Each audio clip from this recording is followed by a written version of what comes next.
On the 16th of January, 1979, Mohammad Reza Shah Pahlavi, the Shah of Iran, boarded a plane at Reshaped Airport in Tehran and left Iran.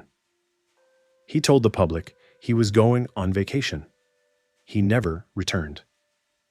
The man who had ruled Iran for 37 years, who had been restored to his throne by a CYA-organized coup in 1953, who had used Iran's oil revenues to build one of the most ambitious modernization programs in the developing world, who had been celebrated by successive American administrations as the policeman of the Persian Gulf and the most reliable ally of the West in the Middle East, left his country in a Boeing 727, carrying a small amount of Iranian soil in a box, weeping. The crowds that gathered when they heard the news were so large, so loud, and so jubilant that the sound could be heard from one end of Tehran to the other. A revolution that had been building for years, in the mosques, in the bazaars, in the universities, in the streets, had finally accomplished what its participants had barely dared to believe was possible. The Shah was gone. Iran was free. What Iran would become was not yet clear. But the man who had embodied the specific form of Iranian modernity, the American-backed oil-funded secularizing autocracy that had governed since 1953, was on a plane to Egypt.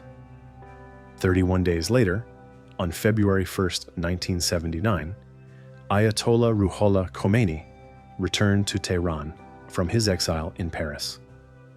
The crowds that greeted him were larger than the crowds that had celebrated the Shah's departure. Some estimates put the number at 5 million people lining the route from the airport to the city center.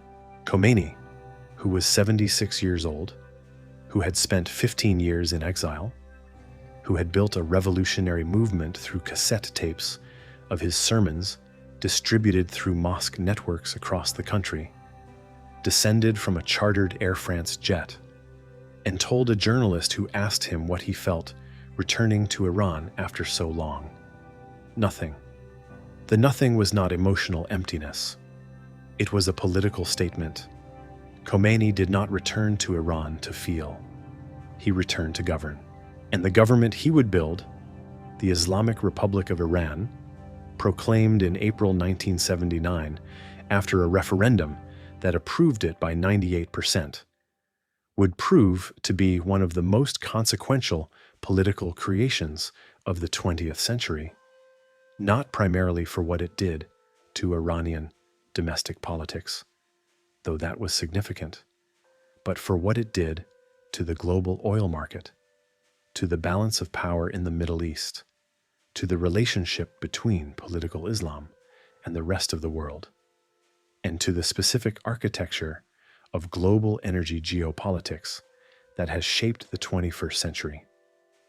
What historians get wrong about the Iranian Revolution is the same thing they get wrong about the Suez Crisis and the fall of the Soviet Union and most other large historical events. They explain it primarily in terms of the specific actors and the specific ideas that drove it, without adequately explaining the structural conditions that made it possible.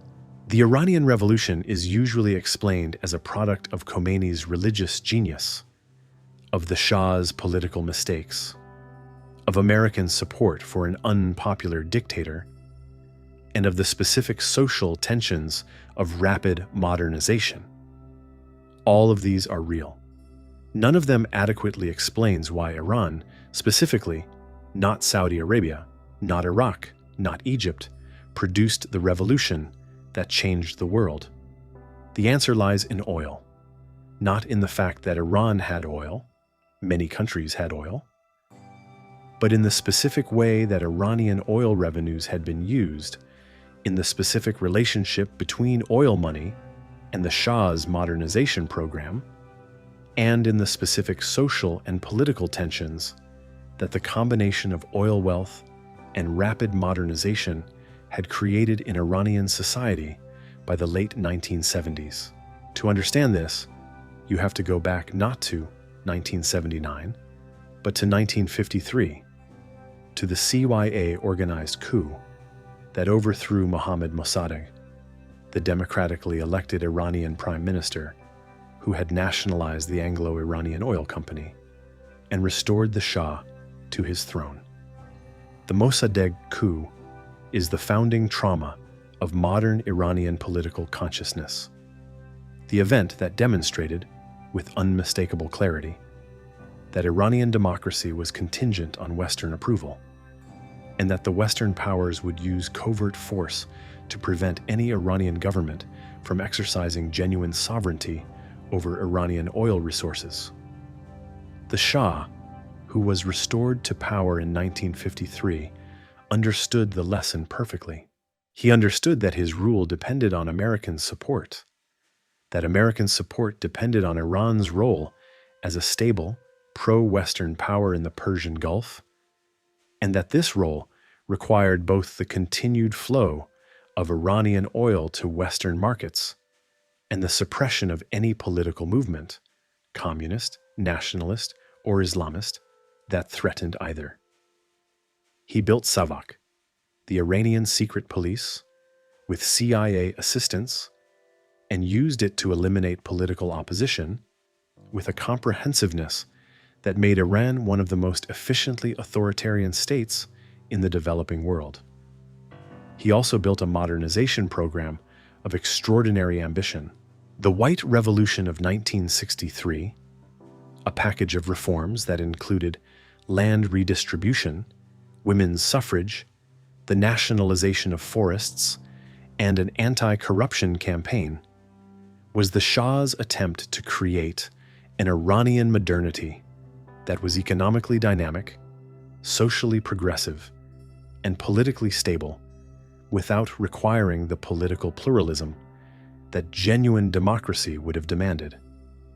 It was modernization from above, imposed by a powerful state using oil revenues without the organic development of the civil society and political institutions that modernity in the Western sense required. The oil shock of 1973, the OPEC embargo that quadrupled oil prices in response to American support for Israel in the Yom Kippur War, gave the Shah the financial resources to accelerate his modernization program to an almost delusional scale. Iran's oil revenues rose from approximately $4 billion in 1973 to approximately $20 billion in 1974, a quintupling in a single year. The Shah, intoxicated by this wealth, announced a program of industrial and military development that would transform Iran into the world's fifth largest industrial power within a generation. He ordered American military equipment on a scale that strained the capacity of American defense manufacturers to supply it. He built steel mills and petrochemical complexes and nuclear reactors. He brought hundreds of thousands of foreign technicians and advisors into the country. The social consequences of this accelerated modernization were precisely the consequences that the sociologist James Davies had predicted in his J-curve theory of revolution, the theory that revolutions happen not when things are worst, but when a period of improvement is followed by a sudden reversal that leaves people feeling more deprived relative to their expectations than they would have felt without the improvement.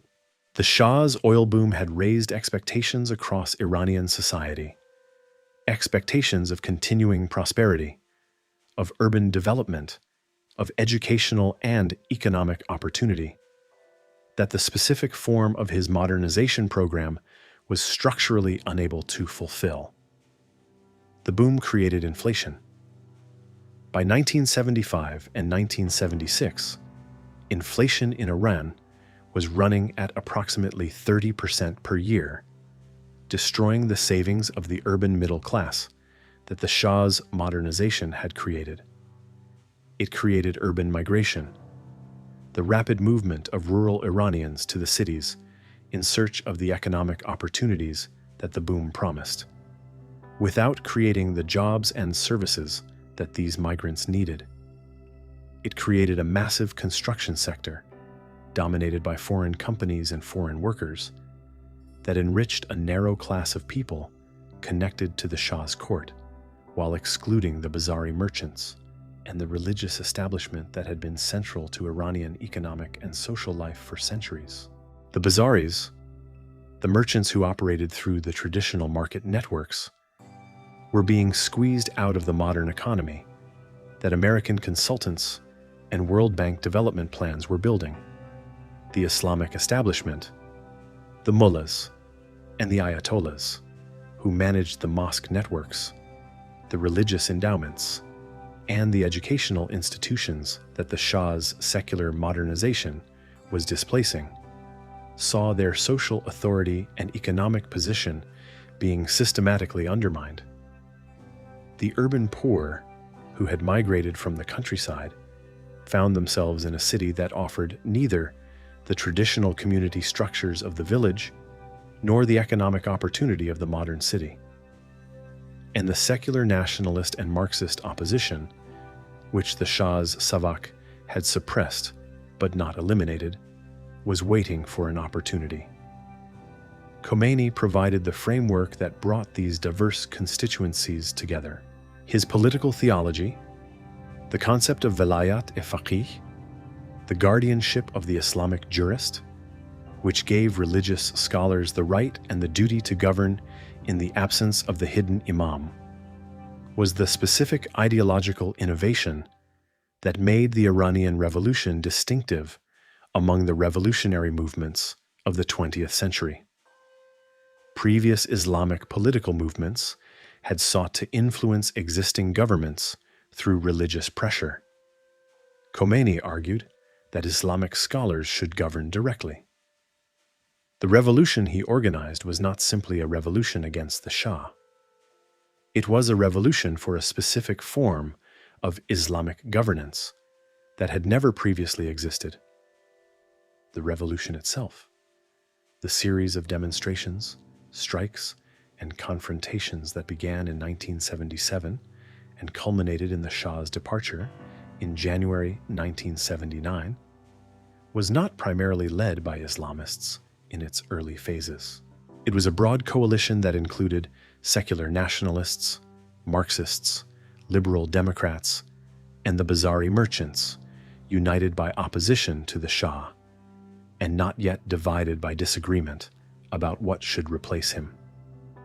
Khomeini's genius, and it was a specific kind of political genius, was to position himself as the symbol of this coalition while maintaining a deliberate ambiguity about the specific form of governance he intended, an ambiguity that dissolved rapidly after the Shah's departure. The hostage crisis that began in November 1979, when Iranian students, encouraged by Khomeini, seized the American embassy in Tehran and held 66 American diplomats hostage for 444 days, was the event that transformed the Iranian Revolution from a domestic political change into a global geopolitical crisis. The hostage crisis destroyed the presidency of Jimmy Carter, who had genuinely attempted to find a diplomatic solution and who was politically devastated by the failure of the military rescue mission in April 1980. It established the specific pattern of Iranian-American hostility that has defined the relationship for 45 years.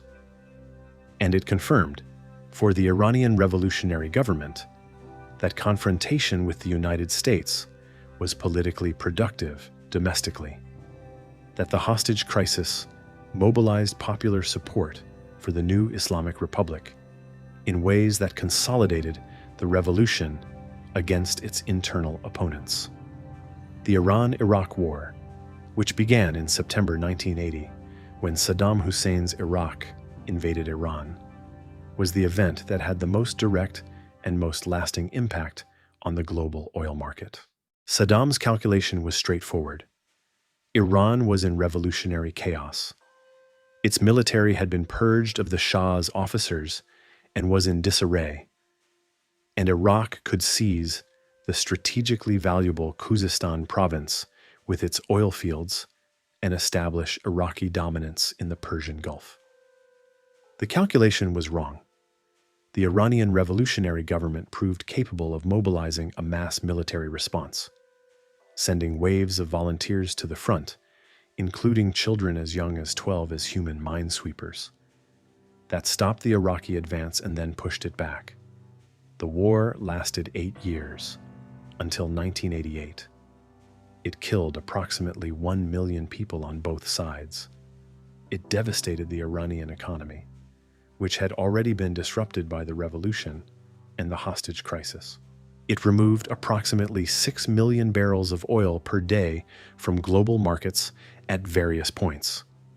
Both Iranian and Iraqi production were severely disrupted, contributing to the specific oil market dynamics of the 1980s and creating the conditions for the third oil shock of 1979 to 1980 that preceded the war itself.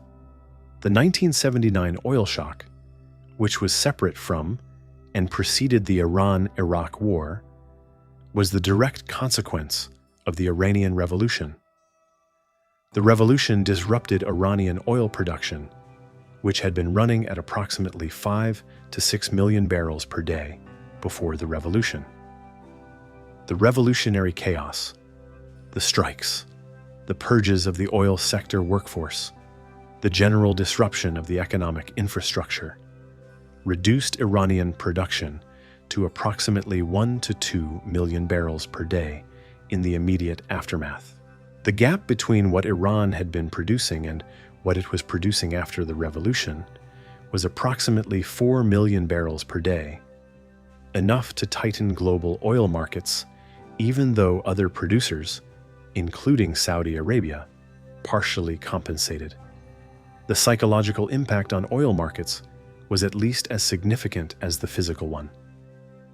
The 1973 OPEC embargo had demonstrated that oil supplies could be used as a political weapon.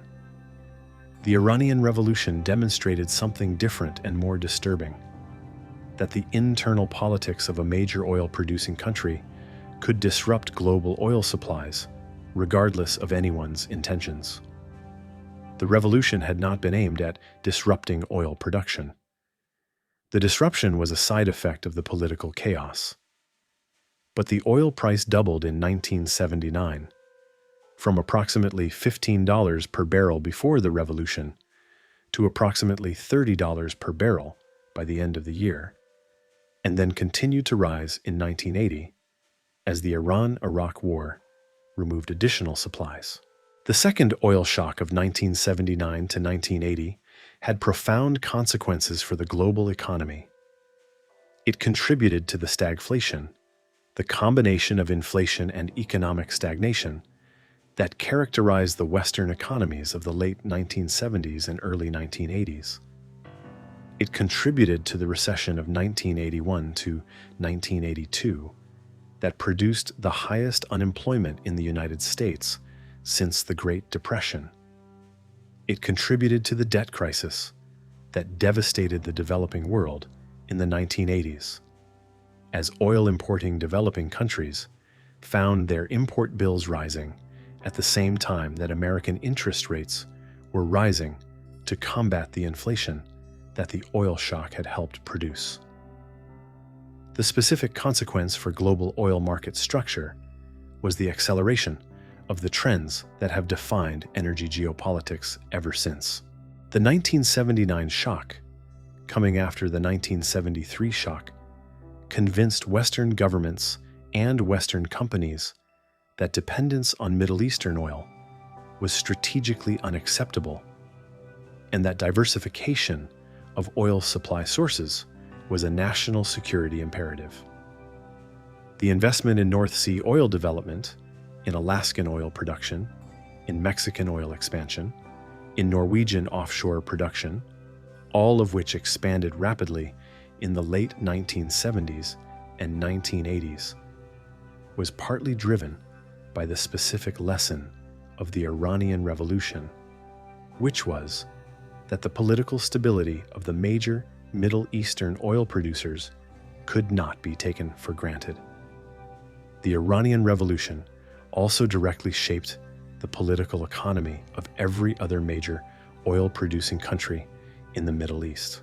The Saudi royal family watched the Iranian Revolution with specific alarm, not primarily because of the Sunni-Shia religious divide, though that was significant, but because the Iranian Revolution demonstrated that an oil-funded modernization program that created rapid social change without corresponding political reform was a recipe for revolutionary instability. The Saudi response to the Iranian Revolution, which included both a massive increase in spending on Islamic institutions and education to inoculate the population against Iranian-style revolutionary Islam, and a deliberate slowing of the pace of modernization, was directly shaped by the Iranian experience.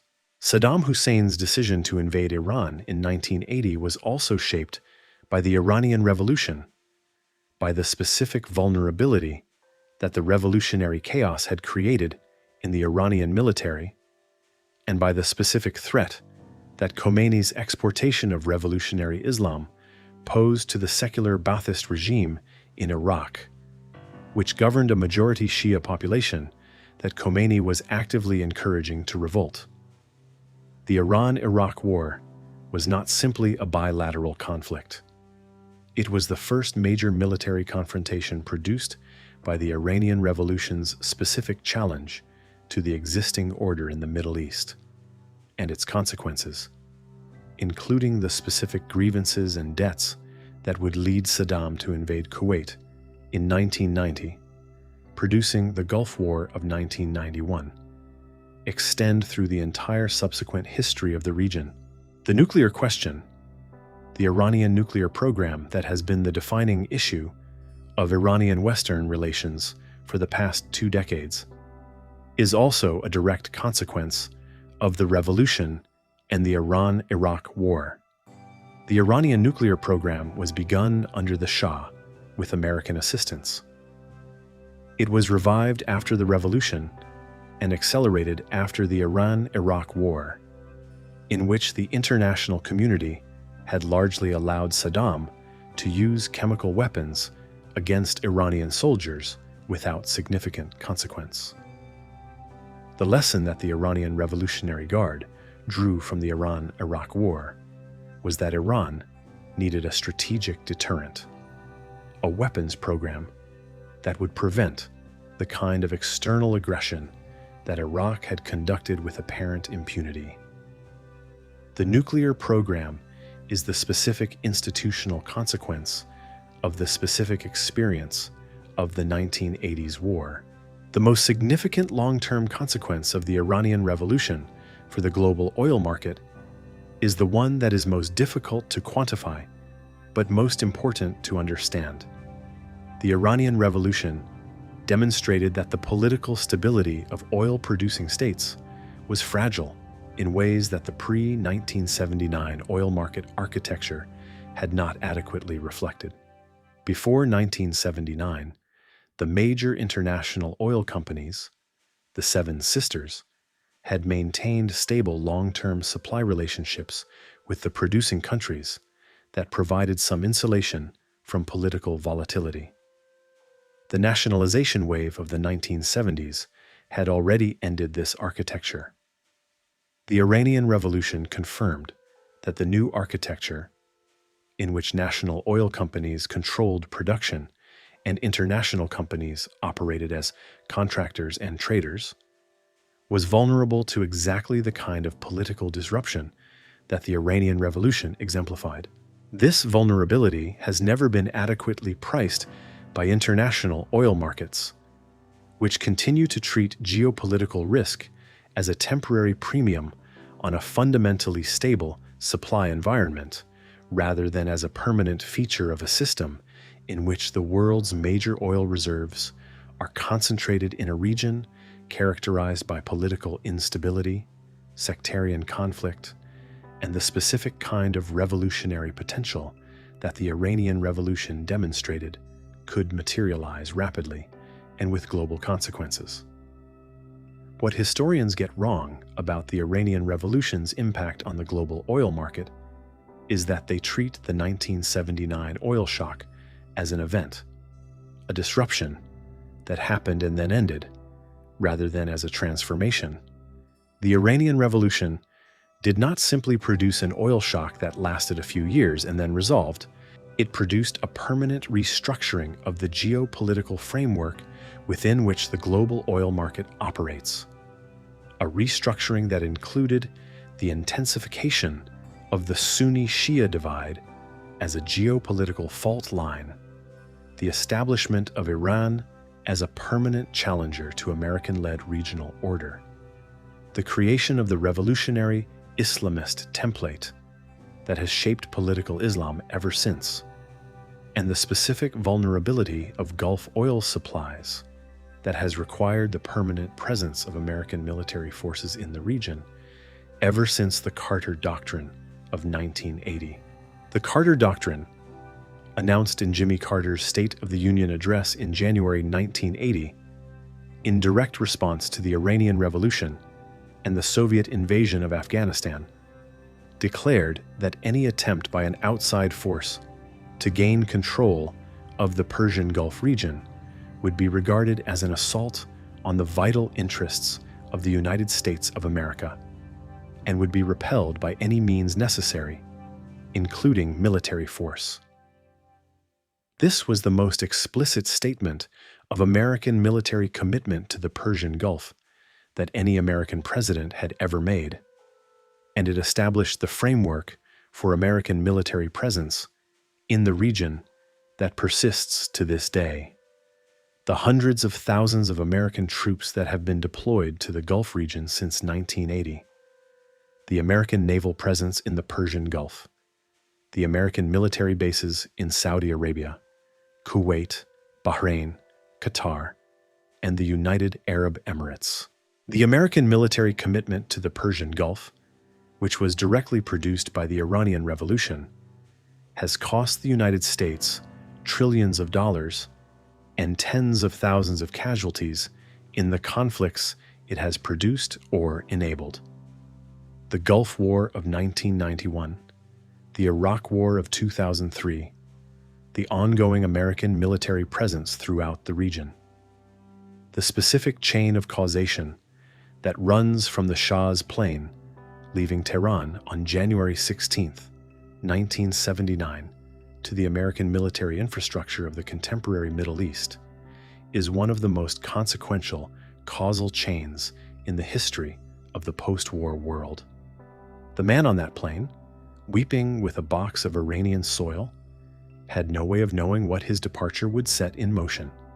He died in Egypt in July 1980 of the cancer that had been diagnosed years before, and had been one of the factors that had limited his ability to manage the revolutionary crisis. Iran would go on to fight an 8-year war, endure decades of sanctions, develop a nuclear program, become the most significant challenger to American regional hegemony in the Middle East, and remain, 45 years later, a revolutionary Islamic republic governed by the successors of the movement that had driven the Shah from power. The global oil market would never be the same. The world would never be the same. The Shah's plane left Tehran on January 16, 1979. Everything that followed flows from that departure. If this story changed the way you think about the relationship between political revolutions and global energy markets, about the specific mechanisms through which the internal politics of one country can reshape the economic foundations of the entire world, subscribe. Every week we go deep on the revolutions and the resources and the specific decisions that made the world we live in. Drop a comment below on whether you think the Iranian Revolution was inevitable, or whether different American policy toward the Shah could have prevented it. I read everyone. I'll see you in the next one.